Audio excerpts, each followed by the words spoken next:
Buletin Didik 29 Jun bersama saya Fazilah Hani Harun. Assalamualaikum dan salam sejahtera. Yang di-Pertuan Agong Al-Sultan Abdullah Riayatuddin Al-Mustafa Billah Shah berkenan mengurniakan beasiswa yang di-Pertuan Agong BYDPA kepada 12 penuntut Institut Pengajian Tinggi IPT. 8 penerima beasiswa itu menyambung pengajian di peringkat Doktor Falsafah PhD, manakala 4 lagi di peringkat sarjana. 2 penerima melanjutkan pengajian di luar negara, manakala 10 lagi melanjutkan pengajian di universiti tempatan. Sehingga kini 187 penerima diberi penajaan, manakala 17 sesi penawaran dilaksanakan. 8 penuntut menerima beasiswa di peringkat PhD ialah Arkitarini yang melanjutkan pengajian dalam sains genetik di Universiti Cambridge, United Kingdom. Diikuti 4 penuntut dari Universiti Kebangsaan Malaysia Nordini Fatini Muhammad Faizal, Muhammad Amin, Syed Muhammad Iqbal Syed Uthman dan Chai Jian Yi. 2 dari Universiti Sains Malaysia, Nur Alia Afifah Zakaria dan Sun Wan Chi, manakala seorang lagi penerima dari Universiti Malaya, Nur Fatihah Zulkifli. Terdahulu, mesyuarat Majlis Raja-Raja ke-259 turut bersidang di Istana Negara. Mesyuarat dipengerusikan Raja Perlis Tuanku Syed Sirajuddin Putra Jamalul Lail yang berkenan memberi tabik hormat ke atas kawalan kehormatan utama Regimen Askar Melayu Diraja. Baginda bersama Yang di-Pertuan Agong turut berkenan menyaksikan Majlis Penanaman Pokok Keriang di perkarangan Istana Negara. 2 penuntut pasca siswaza ijazah Doktor Falsafah PhD dari Universiti Kebangsaan Malaysia UKM dan Universiti Sains Malaysia USM bakal mewakili negara ke pertandingan 3 minit tesis 3MT peringkat antarabangsa di Universiti Queensland, Australia. Rishaya Rubini Murukisu dan Danny Hartanto Jarum meraih tiket itu selepas menjadi juara bagi pertandingan peringkat kebangsaan semalam. Seramai 50 peserta daripada 19 universiti menyertai pertandingan 3 minit tesis peringkat kebangsaan yang dianjurkan oleh Universiti Malaya UM dan Universiti Teknologi Mara UiTM secara dalam talian. Terdapat 3 kategori yang dipertandingkan iaitu sains, kejuruteraan dan teknologi serta sains sosial. Ia diadili oleh 5 orang juri yang terdiri daripada pemain industri dan ahli akademik. Pertandingan itu bertujuan untuk menggalakkan pembentangan lisan dengan cara yang lebih menarik mengenai topik penyelidikan dan kepentingannya dalam kalangan penuntut sekaligus meningkatkan kemahiran berkomunikasi di peringkat antarabangsa. Pemenang tempat pertama bagi kategori sains ialah Nurul Aina Adilah Rus Bakaruraini dari UKM. Danny Hartanto Jarum dari USM merupakan pemenang kategori kejuruteraan dan teknologi, manakala kategori sains sosial dimenangi oleh Rishaya Rubini Murukisu dari UKM. Kemenangan ini membolehkan Danny dan Rishaya terpilih mewakili Malaysia dan membentangkan hasil dapatan tesis mereka di peringkat antarabangsa. Penganjuran Pesta Buku Perlis yang bermula sejak Sabtu lalu menerima sambutan menggalakkan daripada pelajar sekolah rendah dan menengah di seluruh negeri itu. Keseluruhan sebanyak 104 buah sekolah menyertai aktiviti yang diadakan dalam mencapai objektif memvariasikan budaya membaca. Pesta Buku Perlis berlangsung di Perbadanan Perpustakaan Awam Negeri di Kangar selama 5 hari berakhir hari ini. Ia menjadi titik permulaan dalam memvariasikan budaya membaca, seterusnya memperkasakan jati diri dalam era dunia tanpa sempadan hari ini. Untuk pelajar sekolah, di antara faktornya ialah yang pertama kita juga sediakan kenderaan iaitu bas untuk mengambil pelajar daripada sekolah-sekolah di seluruh negeri Perlis dan juga inisiatif daripada pihak sekolah sendiri yang menyediakan pengangkutan. Terdapat 23 program yang mengisi aktiviti pesta itu. Antaranya bingkil asas Microsoft, bingkil penulisan cerita kanak-kanak dan program coretan kata cambahan karya di mana ia turut terbuka kepada orang awam. Tinjauan mendapati ramai yang tidak melepaskan peluang membeli buku pelbagai genre termasuk majalah dan novel. Walaupun jumlah pengunjung ramai, mereka dilihat masih memakai pelitup muka. Tadi saya join aktiviti sains dan saya join aktiviti origami. Seronok tak semua tu? Seronok. Best. Dan banyak juga ilmu kami dapat. Ya, yang tu je lah. Sebelum main ada nak beli apa tu? Hajat? belajar nak beli buku. Lepas tu beli makanan. Yang ni je saya beli.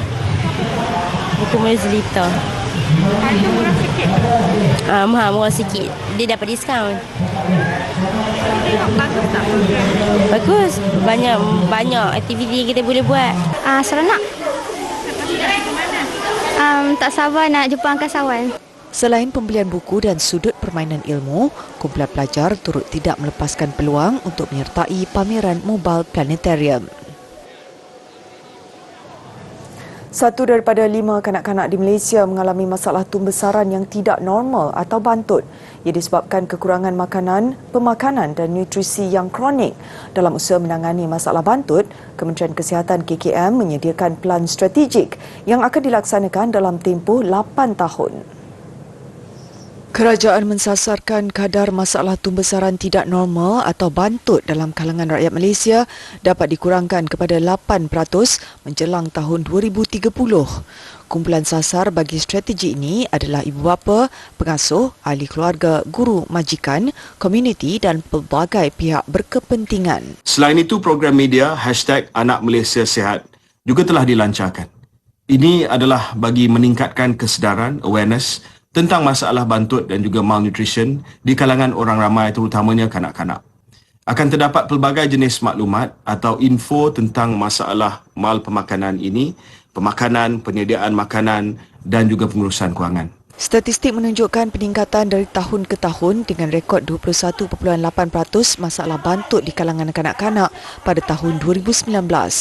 Kajian menunjukkan pemakanan yang tidak seimbang dalam diet seharian kanak-kanak untuk satu tempoh yang panjang antara faktor penyebab tumbesaran yang terbantut.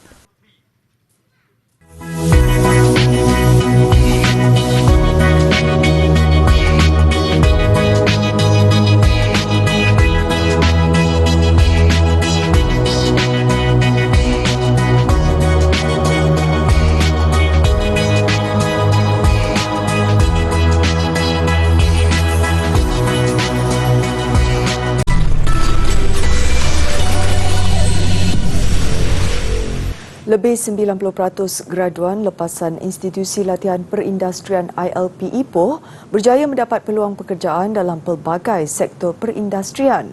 Exco Industri Pelaburan dan Pembangunan Koridor Perak, Datuk Syahrul Zaman Yahya berkata, data yang direkodkan sejak 2013 hingga 2019 itu menunjukkan kebolehpasaran yang tinggi bagi tenaga kerja berkemahiran dan pada masa yang sama membuktikan keberkesanan program teknikal dan vocational TVET. Dengan pertumbuhan industri di negeri Perak, sudah tentulah kita memerlukan lebih ramai lagi talent-talent TVET di negeri ini, dan sebenarnya ianya menjadi satu prasyarat kriteria yang sangat penting untuk syarikat sama ada luar negara ataupun dalam negara untuk membuat keputusan di mana mereka nak melabur. Beliau hadir menyempurnakan Majlis Convocation ke-25 Institut Latihan Perindustrian ILP Ipoh. Kerajaan negeri komited dalam memperkasa program TVET selari dengan pertumbuhan pembangunan industri di negeri itu.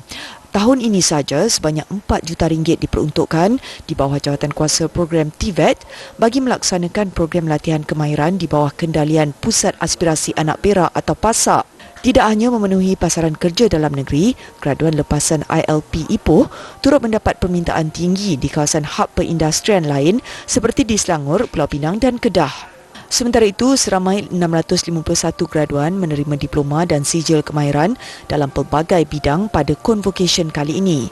Antaranya sijil teknologi perindustrian teknologi elektrik 3 fasa, teknologi penyejuk bekuan dan penyamanan udara dan diploma kemahiran Malaysia teknologi CAD Mechanical.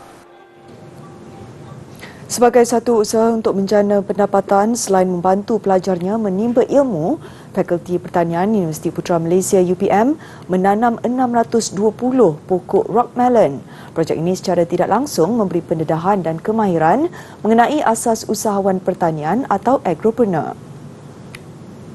Program tanaman rock melon variety glamour ini dibiayai sepenuhnya oleh EDU Park. Ia merupakan program pelancongan pendidikan yang berasaskan pengalaman secara pembelajaran atau experiential learning. Projek dimulakan 14 Jun lalu dan setakat ini sebanyak 300 biji telah berjaya dituai di ladang 10 UPM. Naib Chancellor UPM Profesor Datuk Dr. Muhammad Roslan Sulaiman berkata, penuaian hasil buah rock melon ini memberikan hasil yang baik kepada UPM untuk menjana pendapatan. Sementara itu, Pengarah Putra Science Park PSP UPM, Profesor IR Dr. Kamarul Arifin Ahmad berkata, pihaknya gembira dengan hasil tuaian yang sangat memberangsangkan. Sebagai perancangan masa hadapan, beliau berharap akan ada penyelidikan tentang rock melon untuk dijenamakan seperti durian. Lokasi strategik berhampiran universiti membantu perniagaan dobi layan diri yang diusahakan Muhammad Khairul Nizam Abdullah. Mampu mencecah pendapatan hampir RM5,000 sebulan, anak kelahiran Kuala Kangsar itu cekal mengusahakan perniagaannya biarpun diuji kehilangan kaki kanan kerana kemalangan 4 tahun lalu. Kemalangan yang menimpa Khairul Nizam itu menyebabkannya pernah hilang punca rezeki. Dia mengambil masa 3 tahun untuk kembali bangkit sebelum memulakan perniagaan ini pada tahun 2021 dengan modal permulaan sebanyak RM180,000 hasil simpanan bekerja sebagai warden lalu lintas di Singapura. Saya tak ada apa-apa, saya duduk rumah, saya fikir apa nak buat, macam mana saya nak, nak bekerja, nak ada income. Saya duduk rumah je lah. Ini kira kiranya macam first job saya macam tu lah. Kira lepas daripada accident, lepas saya dah berhenti, berhenti tu sebab diberhentikan sebab kita dah macam ni kan. Jadi company terpaksa buang kita lah sebab tak boleh nak kerja. Lagi tu susah untuk saya travel pergi ke tempat kerja kan. Itu yang saya decide nak buat bisnes sendiri lah. Seperti peniaga lain, perniagaannya juga berdepan cabaran. Apatah lagi ketika itu negara masih di dalam Perintah Kawalan Pergerakan PKP. Bagaimanapun, sebaik pelajar universiti dibenarkan kembali ke kampus, hasil pendapatannya terus meningkat ditambah sokongan daripada penduduk setempat. Tidak pernah mengambil sebarang kursus perniagaan, tambah Khairul Nizam, apa yang penting, kemahuan dan jangan malu untuk bertanya daripada mereka yang berpengalaman. Sehingga kini, kedai dobi layan diri yang terletak bersebelahan dengan Universiti Sultan Azlan Shah Yusas ini mempunyai 5 mesin basuh dan juga 6 mesin pengering pakaian. Dia juga merancang untuk membuka cawangan baru di sekitar Bandar Kuala Kangsar tidak lama lagi.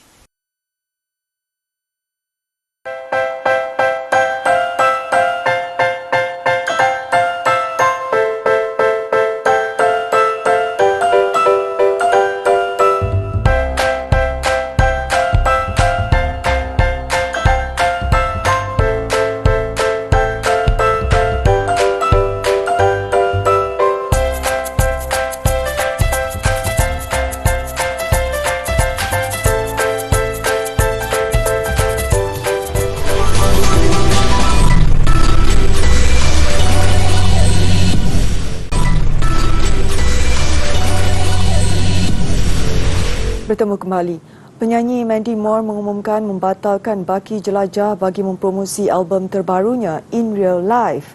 Menurut Moore, beliau sedang sarat mengandung anak kedua dan mahu menumpukan kepada keluarganya. Pembatalan itu dibuat Moore menerusi satu kenyataan media di laman sosial. Moore memaklumkan bahawa dia mahu pulang ke rumah. Moore, 38 tahun, turut terkenal sebagai pelakon khususnya menerusi drama bersiri This Is Us. Beliau dijangka bersalin pada penghujung September ini. Anak pertama Moore, Gus, lahir pada Februari 2021. Sekumpulan penyelidik dari United Kingdom membangunkan sejenis kulit elektronik baru yang mampu merasa sakit dan boleh mengingati jenis sentuhan. Kulit itu dimasukkan dengan transistor sinaptik dengan setiap satunya berupaya meniru keupayaan otak kita untuk belajar. Ujian mendapati robot yang dipakaikan dengan kulit elektronik itu mampu memberikan reaksi yang sewajarnya selepas ditusuk dengan objek tajam.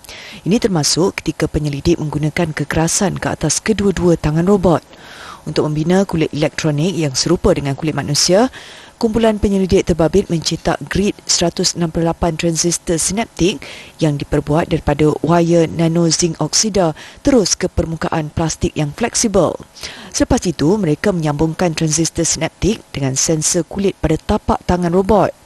Apabila sensor disentuh, ia mencatatkan perubahan dalam rintangan elektriknya.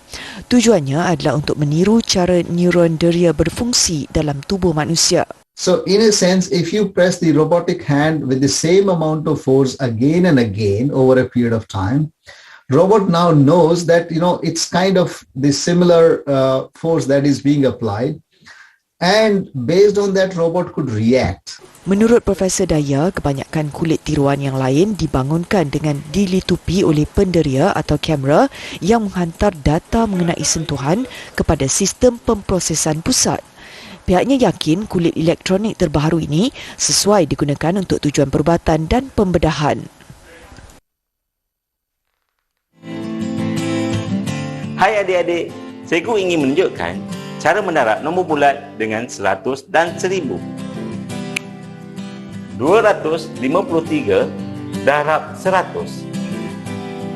Tulis semula nombor bulat tersebut 253 diikuti 2 sifar di belakang menjadi 25,300. Contoh lain pula 963 darab 1000. Sama dengan tulis semula nombor bulat 963 diikuti 3 sifar di belakang menjadi 963,000. Mudah bukan? Terima kasih.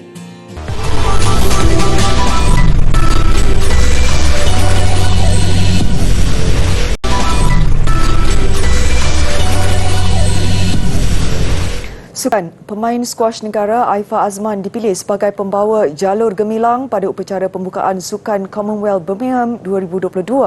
Pemilihan Aifa oleh Majlis Olimpik Malaysia MOM dibuat atas penilaian terperinci. Selain usia mudanya, diharap dapat membakar semangat rakan-rakan atlet yang lain.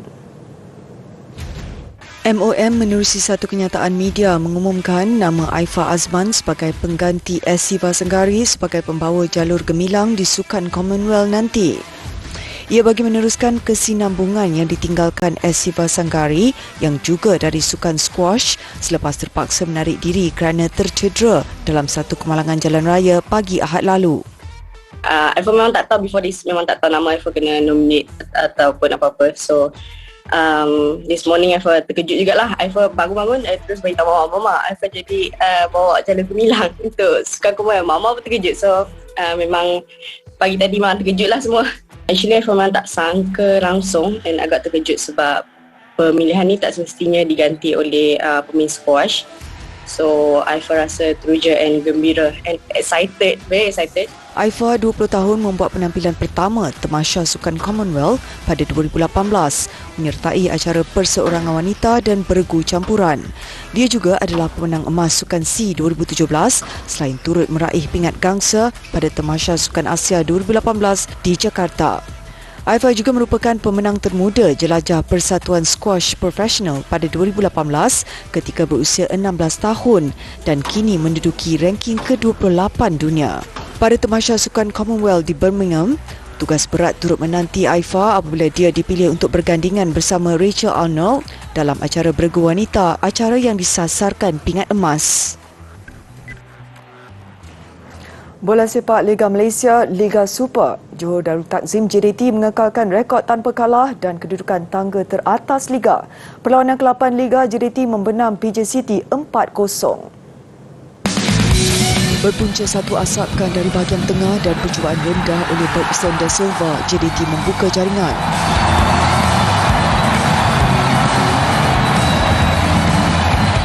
Gol menerusi sepakan percuma Fernando Forestieri membuat JDT mula selesa. Separuh masa kedua, benteng PJ City robek lagi. Kali ini menerusi gol kedua peribadi daripada Da Silva. Lewat permainan, kedudukan berubah kepada 4-0 memihak JDT. Giliran Forestieri pula melengkapkan gol kedua. JDT 4, PJ City 0. Selangor jersey merah berdepan Sabah. 3 minit perlawanan berlangsung, Selangor sudah di depan menerusi gol oleh pemain importnya dari Brazil, Harrison Cayon.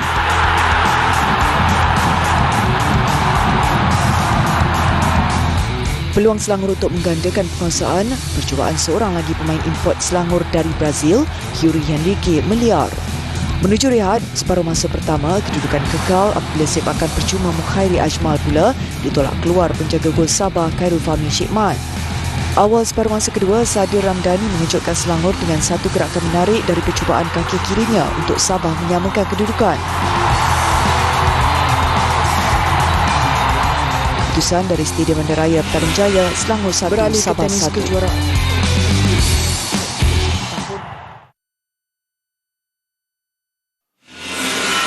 Beralih ke tenis kejuaraan Wimbledon, menghampiri usia 41 tahun pada September ini, kudrat juara 23 kali kejuaraan Grand Slam Serena Williams mula diragui. Beberapa kali Serena agak lewat dan kadang-kadang gagal mengejar bola yang diberikan lawannya, Harmony Tan. Yang pasti, Serena lebih bergantung kepada semangatnya untuk tidak menyerah kalah. Ini terbukti daripada reaksi yang diberikannya selepas pukulan balas Tan terkandas di jaring untuk Serena mendahului 5-4 pada set penentuan. Dan meskipun penonton ketika itu berdiri bagi memberi dorongan kepadanya, Serena jelas semakin kepenatan.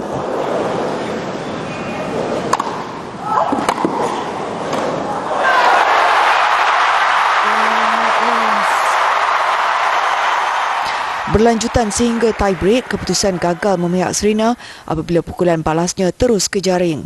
Sudahnya bukan Serena tetapi lawannya Harmony Tan, 24 tahun dan cuma pemain ke-115 dunia yang layak ke pusingan kedua, menang 7-5, 1-6, 7-6. Manakala untuk Serena, dia terpaksa pulang awal. Mengakhiri Buletin Didik malam ini, saksikan pameran koleksi prop siri drama terkenal The Walking Dead di Amerika Syarikat. Saya Fazlani Harun, salam hormat dan Assalamualaikum.